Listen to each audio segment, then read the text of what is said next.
Sawa. Wow.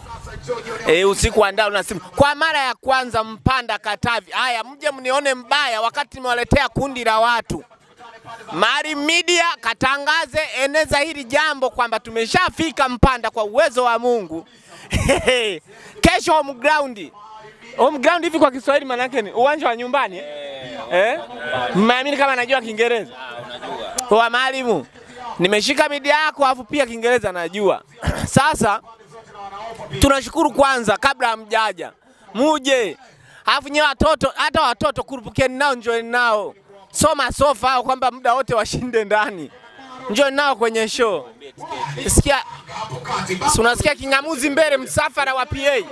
Yeah. Bwana sikwambie mtu nimebeba wachekeshaji wote kinoma noma ni pale. Nakubali. Wananiita Steve Mweusi na ndo navyoitwa. Jina nilopewa na wazazi naitwa Steve ni Moses. Tumefika. Nitaleta wasanii mchere. Ila nyinyi msipokuja kwenye show ndo mtasababisha tusilete wasanii wengine. Kama mtaitika mkaja. Wauni wangu wa makanyagio kawajense. Makanyagio nasikia kuna pisi fupi hivi. Yule mjinga nani alikuwa anasema eti pisi za makanyagio zina UTI, mpumbavu.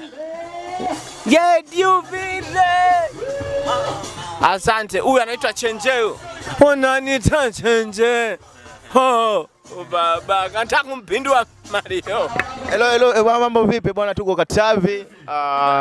Wanasemaje ground? Home ground. So jamani tuko nyumbani kabisa. Tumekuja kumsupport Steve. Tuko na masista wazuri. Hello babu. Poa. Ongea chochote. Nawapenda watu wa Katavi, mkaribie mje kwenye show. Tunawapenda sana, tuko hapa kwa ajili yenu. Tumetoka mbali kwa sababu yenu na mje mumsupport Steve kama